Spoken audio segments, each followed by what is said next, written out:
proses bertugas di tempat yang baru nanti. Kemudian untuk ketua yang baru, saya bangga betul lihat ibu sini menjadi ketua dan seorang perempuan.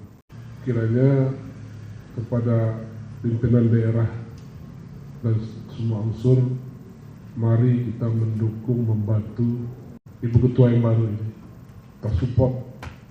Dan tentunya atas nama pimpinan daerah, pribadi, dan nama masyarakat, kami mengucapkan terima kasih setinggi-tingginya atas bakti Bapak di Aceh Tengah ini.